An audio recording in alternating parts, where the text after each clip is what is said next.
하야 좋다. 아이 우리 딸 오늘 이 아빠만 믿어. 알겠지? 아빠! 옆반 희순아 아빠 꼭 이겨줘. 알겠지? 희순의 아빠? 아 당연하지 여울아. 아빠가 왕년에 달리기 잘했어. 계속 거라 희순의 아빠. 간다. 이제 아야. 아유 종아리가 너무 아픈데. 아우 이거 어떡해. 아야. 여보, 괜찮아요? 아니 잘 뛴 것 같더니 왜 그러는 거예요? 아야야야, 이 뒤에 있던 아빠가 내 종아리를 확 걷어찬 거 있지. 아유, 아이 그 순간 종아리가 갑자기 아프더라고. 아유, 제대로 걷기도 힘든데. 아유 어떡하냐? 달리기를 하다가 갑자기 종아리가 아프셨다고요? 네. 저는 그 뒤에 사람이 저를 딱 이렇게 발로 걷어찬 줄 알았다니까요. 그리고는 이렇게 다리가 이렇게 쩔뚝쩔뚝 거리게 됐어요. 아유 너무 아픈데요 선생님. 아무래도 종아리 근육이 파열된 것 같은데요. 검사를 좀 더 자세하게 해보시죠. 달리기를 하다가 종아리 근육이 파열된 50대 남성의 사연이었습니다. 오늘 활기찬 클리닉에서는 테니스 레그, 종아리 근육 파열에 대해서 알아보겠습니다. 여러분의 활력 넘치는 인생을 위해 활기찬 클리닉 함께 하시죠. 네, 오늘은 테니스 레그, 종아리 근육 파열에 대해서 알아볼 텐데요. 도움 말씀 주실 곽규환 원장님 모셨습니다. 어서 오세요. 안녕하세요. 반갑습니다. 앞선 사연에서 여울이네 아버님께서 희순의 아버님을 이기려고 하시다가 그러니까요. 무리하셨나 봐요. 종아리를 좀 다치셨어요. 네. 그런데 이 용어가 테니스 레그, 굉장히 좀 생소하거든요. 이 네. 어떤 증상인가요? 네, 종아리 근육 파열을 테니스 레그라고 하는데요. 네. 종아리 근육 파열을 테니스 레그라고 하는 이유는 테니스 선수들이 갑작스럽게 방향 전환을 한다든지 점프를 할 때 자주 다친다는 데서 유래를 했지만 네. 축구라든지 러닝, 심지어 일상생활에서도 발생할 수 있는 근육 파열이기 때문에 꼭 특정 스포츠에만 국한되는 것은 아닙니다. 그렇군요. 그래서 테니스 레그는 우리 무릎 뒤쪽부터 아킬레스건까지 연결된 비복근과 그것보다 더 깊숙이 위치한 가자미근에 갑작스러운 힘이 주어지면서 발생하는 근육 파열이라고 보시면 되겠습니다. 이해를 돕기 위해서 사진을 한번 보실까요? 네. 좋습니다. 네, 앞서 말씀드린 비복근과 가자미근이 저렇게 위치를 하고 있고 특히 내측 비복근이 근섬유가 길고 네. 힘을 많이 받기 때문에 가장 파열이 흔한 부위라고 보시면 되겠습니다. 어허. 하지만 가자미근 단독 손상이라든지 비복근과 가자미근이 동시에 파열되는 경우도 있기 때문에 종아리 근육을 전체적으로 잘 살피는 것이 중요합니다.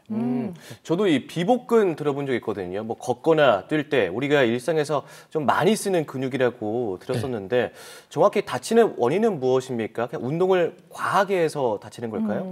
네, 크게 두 가지 이유를 생각해 볼 수 있는데요. 네. 앞서 말씀해 주신 것처럼 이제 종아리 근육은 우리가 걷거나 뛸 때 발을 지면에서 밀어주는 역할을 하죠. 네. 그런데 첫 번째로 근육이 과부하를 이기지 못하는 경우에 파열이 일어날 수가 있습니다. 사전 운동 없이 갑자기 운동을 하면 근육에 과도한 부담이 가해지게 되죠. 네. 그런데 근육 내에는 힘줄로 얇아지는 부위가 있는데 네. 이 부위가 힘이 몰리기 쉬운 약한 지점이기 때문에 파열이 쉽게 발생할 수 있는 부위가 되겠고요.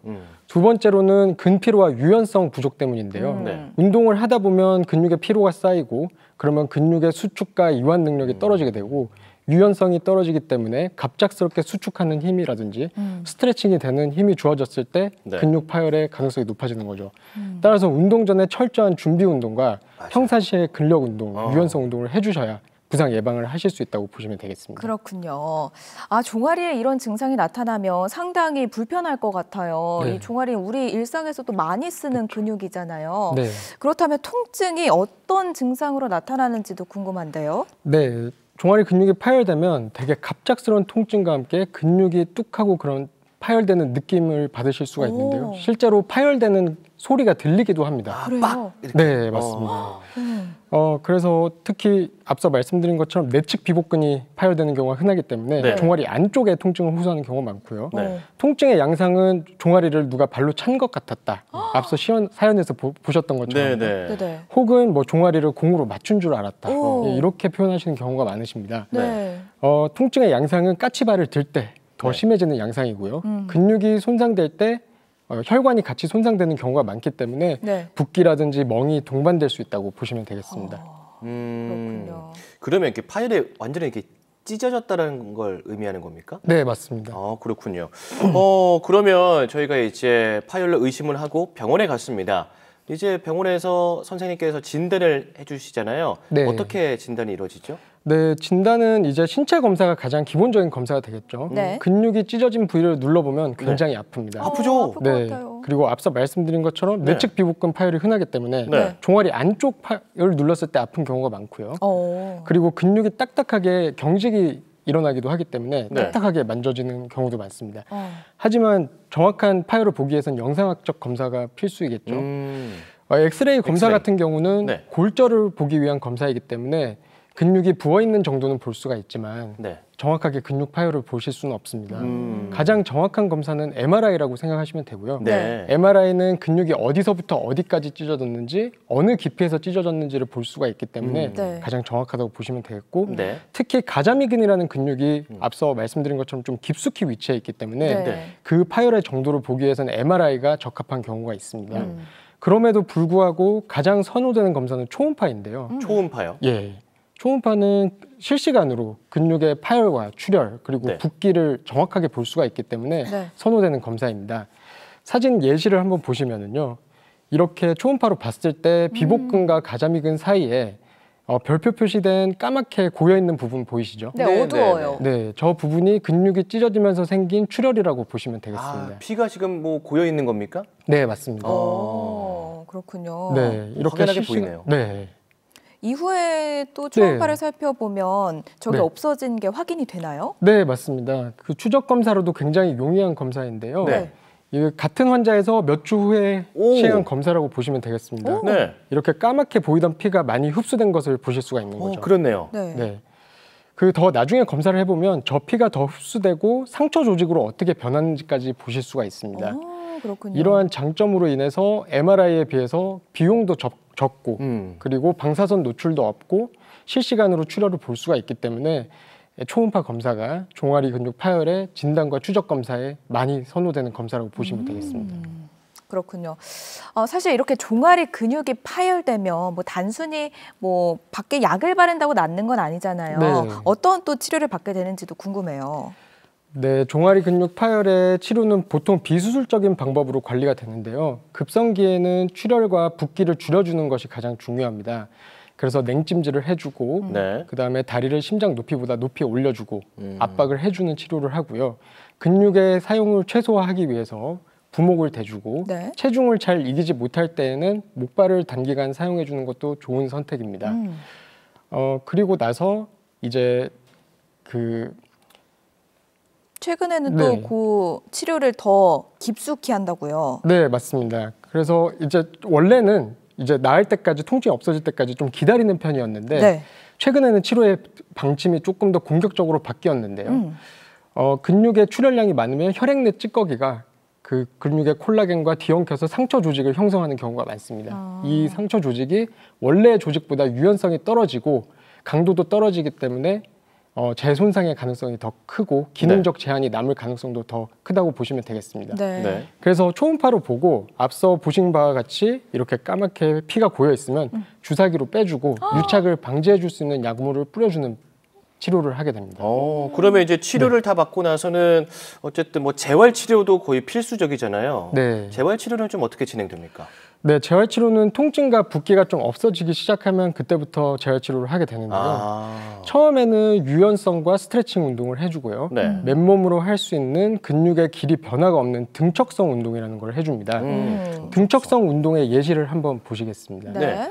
이렇게 발로 지면을 벽을 밀어주면서 종아리 근육을 쭉 수축시킨 상태로 유지해주는 거죠. 네. 이게 등척성 운동의 예시라고 보시면 되겠습니다. 그렇군요.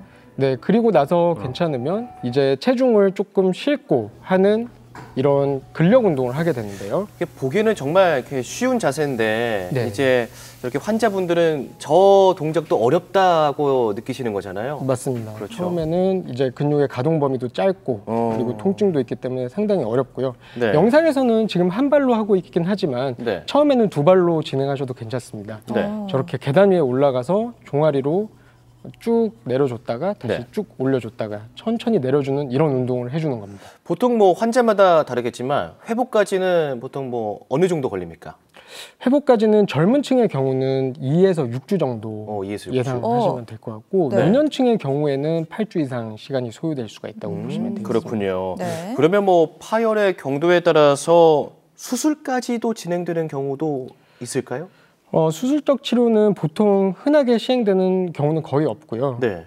근데 이제 종아리 근육이 힘줄로 이어지는 얇아지는 부위가 있는데 네. 이 부위가 완전 파열이 됐을 때는 수술적인 치료가 필요할 수가 있습니다. 네. 네. 예시 초음파 사진을 한번 보여드리겠습니다. 네. 한번 보면서 이야기 나눠볼까요? 네, 보시면은 종아리가 근육이 완전히 파열됐을 때 초음파 사진이고요. 네.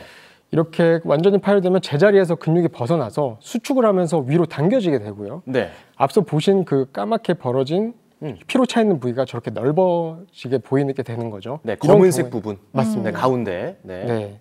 그래서 이 부위는 이제 이런 경우에는 수술적 치료가 필요하다고 보실 수가 있겠습니다. 네. 그리고 종아리 근육 내에 피가 많이 차서 주변 조직에 압박 손상을 주는 경우에 네, 수술적 치료에 적응증이 되기도 합니다.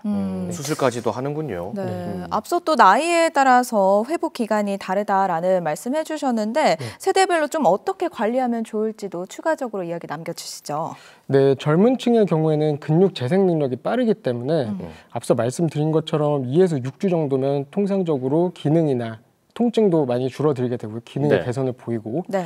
재활치료에 대한 참여도도 높기 때문에 예후가 좋은 편이라고 보실 수 있겠습니다. 네네. 반면 노년층의 경우에는 근육량이 원래 감소해 있는 데다가 콜라겐 합성 능력이 떨어지기 때문에 근육 재생 능력도 떨어져 있거든요. 그래서 8주 이상 소요되는 경우가 많다고 앞서 말씀드렸고 네. 그래서 노년층의 경우에는 근력 강화 운동이라든지 균형 운동을 통해서 추가적으로 손상을 예방해 주시는 것이 중요하다고 보시면 되겠습니다. 그렇군요. 그렇습니다. 뭐 치료 후에 재활 치료를 정말 성실하게 해야 돼요. 맞아요. 네, 어르신분들 같은 경우는 잘 안 하시려고 하더라고요. 저는 그게 너무나 안타까운데 저도 이제 운동을 좋아하다 보니까 특히나 축구하면서 종아리 다친 적이 정말 많거든요. 네. 이게 한번 다치면 일상생활에 엄청난 제약이 있어요. 좀 미리 예방할 수 있는 방법을 알고 있으면 너무나 좋을 텐데 말이죠. 예방법이 있을까요? 네, 최근에 종아리 근육 파열로 오신 분들을 보니까 네. 어린이집 체육대회에 참여하신 학부형들이 많으시더라고요. 아이고. 갑자기 안 쓰던 근육을 거기서 다 쏟아내는 거죠. 여울이 아버님처럼. 그렇죠. 네네. 이게 아이 앞에서 멋진 아하. 모습을 보여주고 싶은 게 당연한 부모님의 마음이지 않습니까? 네, 네. 예. 근데 마음은 앞서는데 평상시에 운동량이 부족했다든지 네. 사전에 충분한 스트레칭 없이 뭐 갑자기 전력 질주를 하다가 파열돼서 오시는 분들이 많으시더라고요.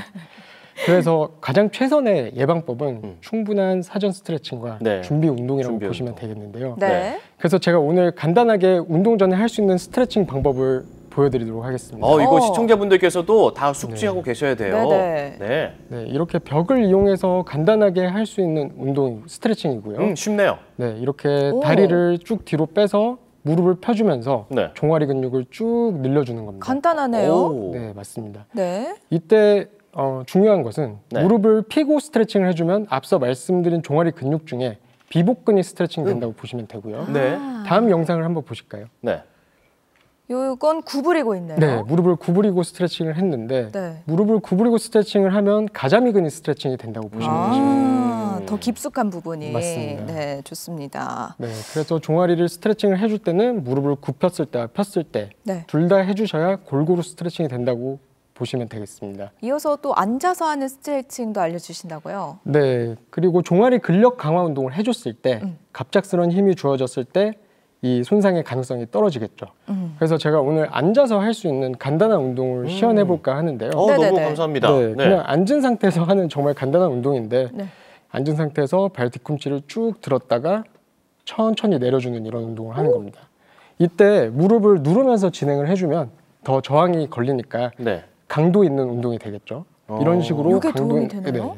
이렇게 무릎을 쭉 올려 발 네. 뒤꿈치를 쭉 들었다가 천천히 내려주는 이런 운동을 해주시면 되겠습니다. 뒤꿈치를 확실히 그 손에 이렇게 저항을 받은 상태에서 이렇게 들다 보니까 종아리에 확실히 자극이 많이 오네요. 네, 맞습니다. 이렇게 또 간단한 스트레칭 방법까지 알려주셨는데요. 이제 또 마지막으로 강조하고 싶은 말씀 있으시다면 남겨주시죠. 네, 종아리 근육 파열은 이제 충분한 사전 운동이나 스트레칭이 되지는 않은 상태에서 갑자기 힘이 주어질 때 발생할 수 있는 근육 파열인데요. 네. 앞서 말씀드린 그런 방법들을 통해서 충분히 예방이 가능하고요.